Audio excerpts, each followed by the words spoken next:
Okay, let's unpack this. You woke up today, Friday, June 13th, 2025, and the headlines were pretty stark. Mm-hmm. Escalating conflict far away. Right. Reports of Israeli airstrikes on Iran, then Iranian retaliation, and almost instantly, you probably saw it on your phone, Yeah. your investments reacting. Yeah, the market's shifted dramatically. It's a powerful reminder, isn't it, how tied our finances are to global events? Even things happening thousands of miles away. Absolutely. The financial markets felt that shockwave, well, immediately. The Dow Jones dropped significantly. Hundreds of points I saw. Yeah, shed 769 points. It's about 1.79%. Ended up around 42,197. Wow. And the S&P and Nasdaq. They followed suit. S&P down 1.13%. Nasdaq fell 1.30%. It was, pretty widespread. So not just one sector. No. 10 out of 11 S&P sectors were down. Financials, technology, they got hit particularly hard. Areas sensitive to economic jitters. Okay, so the big question then for you listening is why? Why did events over there cause markets here to plummet, make your portfolio bleed red? Our sources for this deep dive really help us pinpoint the mechanisms involved. Right. And based on the material we looked at, it highlights, I'd say, 4 key interconnected drivers. Okay, what are they? First, the critical role of oil. Second, the fragility, maybe the underlying fragility of global supply chains. Mm-hmm. Third, those rapid shifts in investor psychology. And fourth, the predictable flight to traditional safe haven assets. And oil is definitely central here, especially with the Middle East involved. Oh, absolutely. Our sources show that even just the idea, the perception of instability in a major oil region is enough to send crude prices soaring. And we saw that Friday. WTI crude jumped over 6%, above $73 a barrel. Brent crude spiked nearly 9%, almost hit $77. And that matters because the Middle East holds such a massive chunk of the world's oil reserves and production. So even without a pipe being shut off yet, the market price is in the risk of it happening. right, future risk becomes a present cost. Exactly. Higher oil means higher costs for, everything. Transportation, manufacturing, anything using energy. And that translates pretty quickly into inflationary pressures, doesn't it? Directly, yeah. We've seen this pattern before, historically. Think 1973, Iran-Iraq War, Gulf War, even the recent Red Sea Houthi issues. It's a familiar playbook. And speaking of those global connections, this also really threw a spotlight on supply chains, right? How fragile they still seem to be. Definitely. You look at choke points like the Strait of Hormuz or its stability in the Red Sea and Suez Canal. These are vital arteries for world trade. So any hint of trouble there raises immediate concerns. Shipping costs, delays. Affecting businesses, consumers, everyone. And this uncertainty, this fear, it triggers what we call risk-off sentiment among investors. Meaning they get nervous. Yeah, nervous about the future. So they start selling assets they see as sensitive to economic downturns or volatility. Typically, that means growth stocks. Like the big tech companies. Exactly. That's why our sources showed major tech names, NVIDIA, Apple, Microsoft, seeing significant declines on Friday. Their value is often tied to future growth expectations, which suddenly look less certain. But then you see this interesting flip side, right? The psychology shift. Yes. While those growth stocks fell, companies in, say, the defense sector actually saw their values rise. Lockheed Martin, Northrop Grumman. Right. The market anticipates, perhaps cynically, an increased need for their products and services in a less stable world. It's a direct reallocation driven by perceived risk. So people sell tech and buy defense. And where else does the money go? This flight to safety you mentioned. Towards perceived safety nets. Gold, for instance, rallied almost 1.8%, hitting over $3,460 an ounce. Why gold? It's traditionally seen as a stable store of value, something tangible, a hedge against geopolitical turmoil and economic uncertainty. Okay, what else? We also saw demand for U.S. Treasury bonds. They're considered very safe investments backed by the U.S. government, although interestingly, the 10-year yield actually ticked a bit higher to 4.385%. Yeah. And the U.S. dollar. Strengthened, especially against the euro. It acts as the world's primary reserve currency, so in crises, investors often flock to dollars for safety. So you've got this immediate market reaction, oil fears, supply chain worries, shifting investor psychology, all driving this flight to safety. And that all feeds back into the broader economy, particularly inflation. Precisely. The direct pressure from rising energy costs just adds fuel to existing inflation concerns. Which puts central banks, like the Federal Reserve here, in a tough spot. Exactly. These geopolitical shocks driving up prices can really complicate their job of managing inflation. It might force them to keep interest rates higher for longer than people expected. Or even hike them again? It's a possibility, which in turn could slow down economic growth.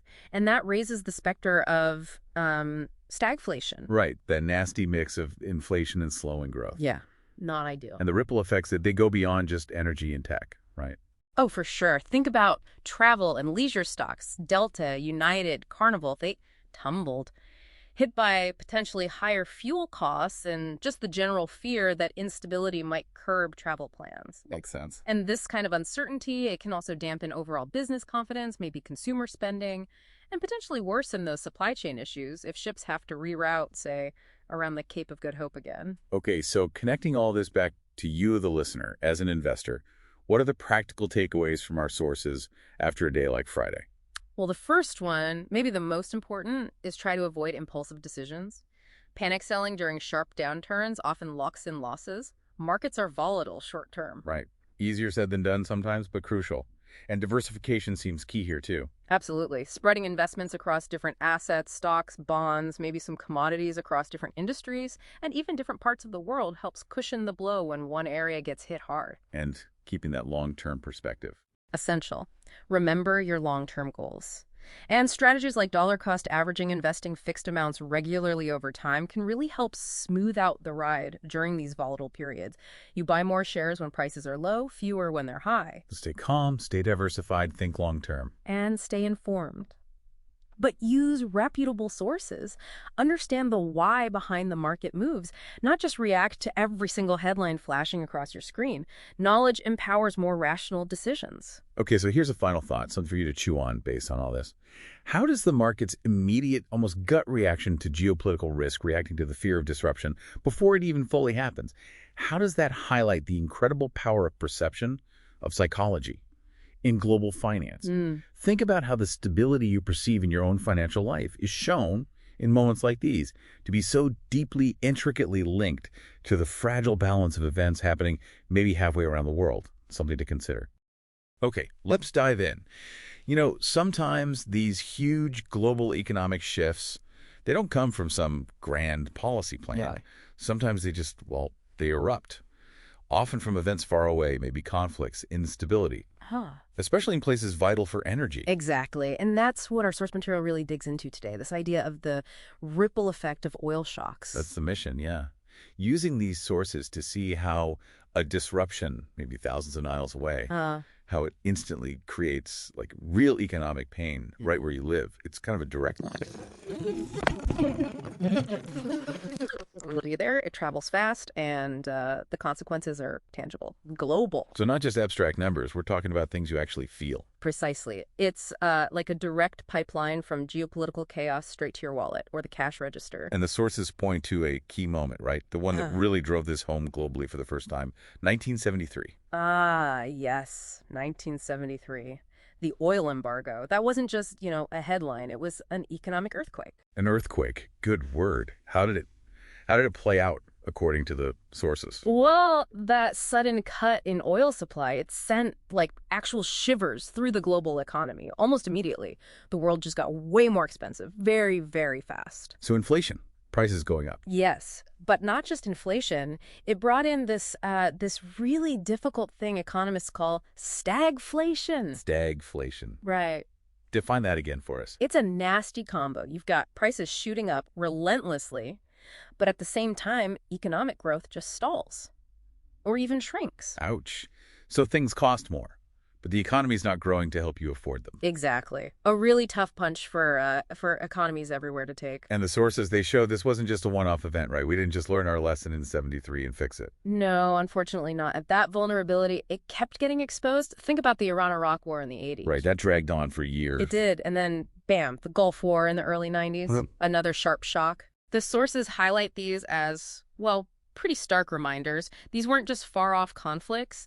They put global oil supplies immediately at risk, showed how deeply vulnerable oil still was to, politics and war. Okay, so let's connect the dots then. You have these big, heavy geopolitical events, tremors, as you call them. Yeah. How do they translate into that pain we talked about, the stuff you actually experience?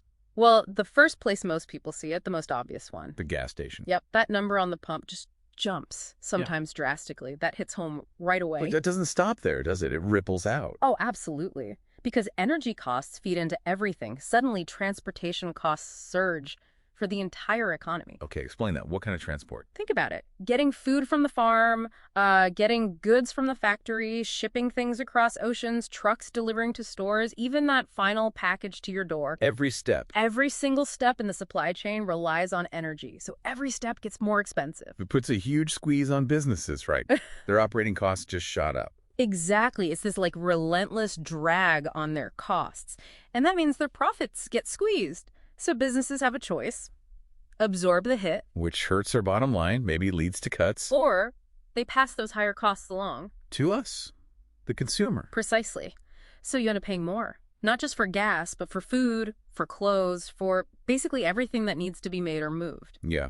The sources really paint a picture of this squeeze hitting both sides, businesses struggling and people just trying to make ends meet. It wasn't abstract. Not at all. It was felt right there in the marketplace, in your household budget. So, pulling it all together from the sources, each of these conflicts, these geopolitical tremors, they weren't just news from afar. They were like instant triggers. Instant triggers, yeah. Translating directly into economic pain felt right here.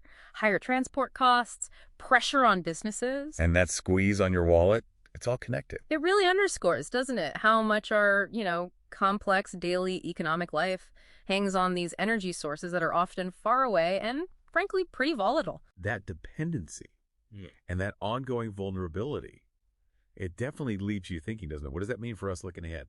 Something to chew on. Welcome to this deep dive. Hey there. Today we're looking at how geopolitical uncertainty really shakes up how investors think and how markets react.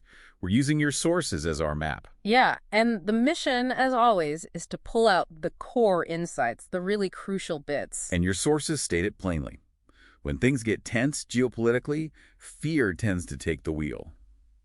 Investors, well, they shift focus from earnings reports to the news headlines. Fascinating, isn't it, how quickly that rational analysis can sometimes give way to something more basic, like protect what you've got when the world feels shaky. And that fear really triggers a significant shift in the market, doesn't it? Absolutely. It's that classic move from risk on, chasing higher returns in potentially riskier assets, right, to risk off. Capital preservation becomes the name of the game. Risk off meaning people start dumping stocks and things like that. Exactly. Money flows out of assets perceived as risky stocks, especially high growth ones, high yield bonds, and into things considered safer. Government bonds, maybe cash, sometimes gold. You even see it reflected in currency movements. What are the big triggers for flipping that risk-off switch? Is it just war? Well, your sources point to a few things. Big economic fears, sudden market shocks, but yeah, geopolitical tensions and actual conflicts are major drivers. Geopolitical risk, that threat or reality of, let's say, adverse events between countries or major groups, it's highlighted as a surprisingly persistent factor. So not just a quick market wobble. No, that's a really important point from the sources. Over the long haul, periods of high geopolitical risk tend to correlate with lower returns from stocks and higher market volatility. It acts like a constant background pressure sometimes. Okay, so the investor goal shifts from growing well to just holding on to it. That's it. Protecting capital is job one, and this increases what we call risk premia, basically. Investors demand a higher potential return to compensate for taking on risk. Which paradoxically pushes prices down. Exactly, for those riskier assets. And, pure human emotion fear, sometimes panic selling definitely plays a role.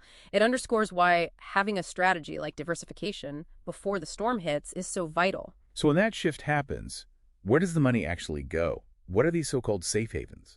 Right. Investors look for assets they perceive as stable anchors in a storm. Gold comes to mind, the historical favorite. Gold's reputation goes back centuries, doesn't it? Its physical nature, scarcity. It's seen as holding value, protecting purchasing power when currencies or markets wobble. And does the track record hold up? Historically, often yes. Sources mention it surging after the 2008 crisis, hitting new highs in 2022 amidst uncertainty. But, and it's a big but, gold doesn't pay dividends or interest, and its price can be pretty volatile itself. It's not a guarantee. Okay, what about U.S. government bonds, treasuries? Generally seen as very secure, backed by the U.S. government.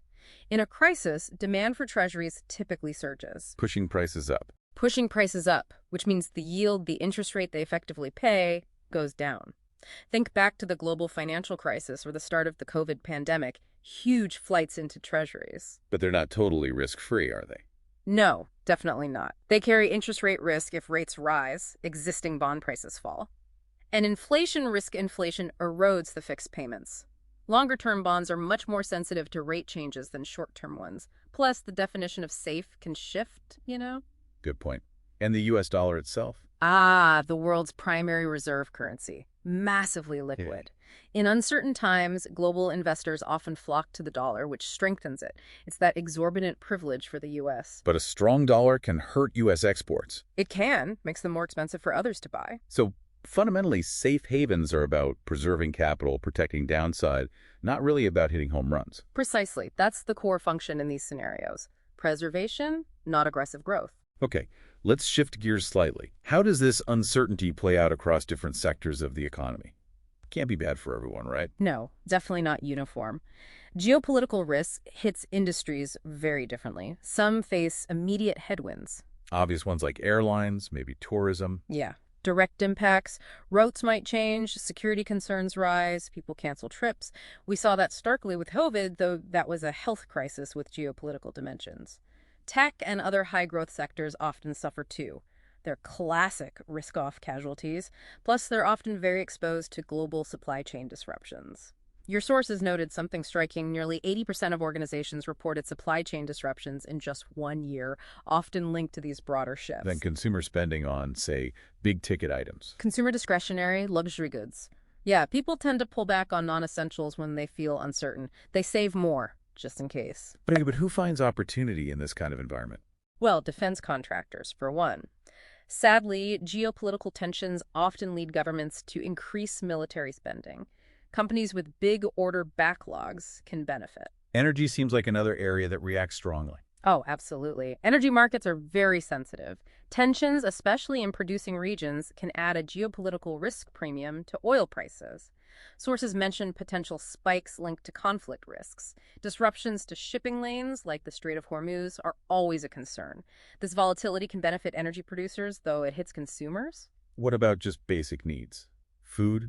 Healthcare? Consumer staples and healthcare are typically seen as defensive sectors. People need food, medicine, basic household goods, regardless of the geopolitical climate or economic cycle. Demand is pretty stable, which investors like in uncertain times. It's also interesting how geopolitical risk can accelerate other trends, like industrial policy, governments wanting to bring critical production back home, reshoring, think semiconductors, pharmaceuticals, even steel. Right, securing supply chains. Okay, let's connect all this back to the individual. How does this global picture actually touch, your pocketbook? It does, quite directly. First off, inflation. Geopolitical problems mess with supply chains, affect commodity prices like oil. That means potentially higher prices at the pump for shipping and for goods on the shelves. Which puts pressure on central banks regarding interest rates. Exactly. Rising inflation makes central banks like the Fed or the European Central Bank more likely to raise interest rates to try and cool things down. Making mortgages, loans more expensive for people. Precisely. Higher borrowing costs for everyone. And policymakers get more concerned about inflation sticking around. And what about just overall economic growth? Jobs. Well, if consumers and businesses get nervous, they spend less, they invest less, that can slow down the economy, maybe lead to slower job creation, potentially affecting job security, or even things like home values. People tend to increase their precautionary savings, save more just in case. Okay, quite a tour through a complex environment. It really is. We've seen it. The market reaction is this blend of fear, hard economics, and strategic shifts, moving risk off the role of safe havens, focusing on preservation, how different sectors win or lose. And how it ultimately feeds through to inflation, interest rates, growth, things that directly impact you. So building resilience isn't just about watching headlines day to day. It's about understanding these underlying connections. Which leads us to a final thought for you, the listener, to chew on. Given everything we've discussed, how might the very definition of a safe asset continue to evolve with ongoing global shifts? And what could that mean for staying financially resilient yourself? We're looking at source material you shared about how, geopolitical uncertainty really reshapes how investors act and the markets themselves. Yeah, and our mission today is basically to pull out the key insights, give you a shortcut to understanding how fear grips the market and how that turns into actual investment moves. It's fascinating because it's not just, economic data. It feels much more primal. Yeah. Right? That urge to protect your assets when things look shaky globally. Exactly. It's a very human reaction. So let's unpack this shift from the big picture sentiment down to specific assets. Okay, let's start with that core idea, risk-off sentiment. We know it means pulling money out of riskier things like stocks. But what do the sources say specifically about geopolitical fear as a trigger? Why is it different? Well, what really stands out is that geopolitical risk isn't just another news item. The sources link it to longer-term, lower equity returns and higher volatility. Right. It's not just a blip. So forces a deeper rethink. Right. A fundamental look at future stability. Obvious triggers are things like wars, sure, but it could also be, say, central bank uncertainty that gets amplified by global tensions. The goal flips from growth to just holding on, capital preservation. Which naturally means investors demand a higher risk premium for holding assets, pushing prices down. And this is where the psychology comes in, the fear, the potential panic selling the sources mention. Precisely. That emotional layer is crucial. It really underlines why having a plan, like diversification before things get choppy, is so important. You can't easily make rational decisions mid-panic. Okay, so when that fear takes hold, investors go risk off. Where do they run? Let's talk safe havens. Right. These are the assets expected to hold their value, maybe even gain, and ideally they don't move in sync with the rest of the economy during a downturn. Gold always comes up first. The sources call it the timeless anchor, the ultimate safe haven. And its appeal, according to the material, is its, intrinsic value, its scarcity, its history as a protector of purchasing power. Think post-2008, the 1970s inflation, even 2022 with war and inflation fears. Offers diversification, it's liquid. Yeah, but the sources also note the caveats. It doesn't pay dividends or interest. And it's not a guaranteed winner in every single crisis. Its main job is preservation. Okay, what about U.S. Treasuries? Lending to the U.S. government, seen as incredibly secure. Definitely. Benchmark for safety. In a crisis, demand shoots up, prices rise, and yields fall.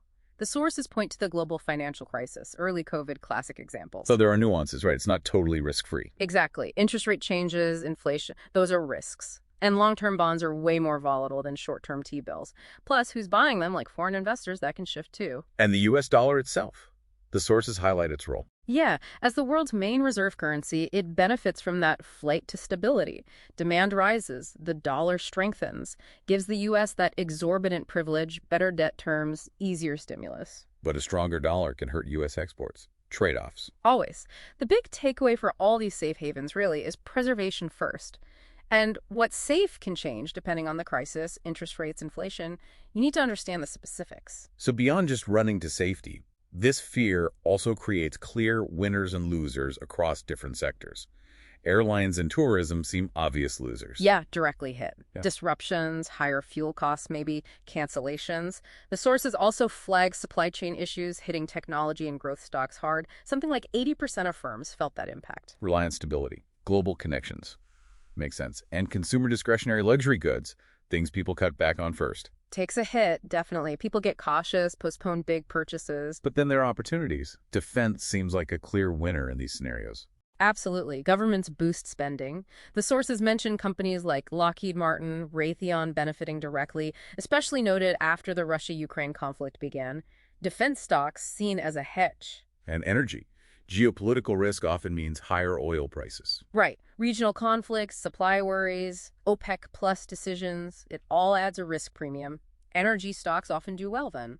The sources also talk about consumer staples and healthcare being resilient. The defensive plays. Demand for food, medicine, utilities, it's pretty stable, right? People need the basics no matter what. They offer stability when other sectors are volatile.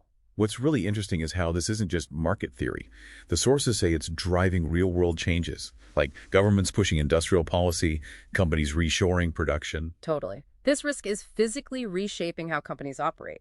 Think about tariffs, the need for reliable supply chains for critical goods, the U.S. boosting domestic production, Apple moving some manufacturing, new steel plants. It's tangible. And tech presents a sort of paradox, vulnerable to disruption, but also key to finding solutions. Yeah, innovations in AI, clean energy, cybersecurity.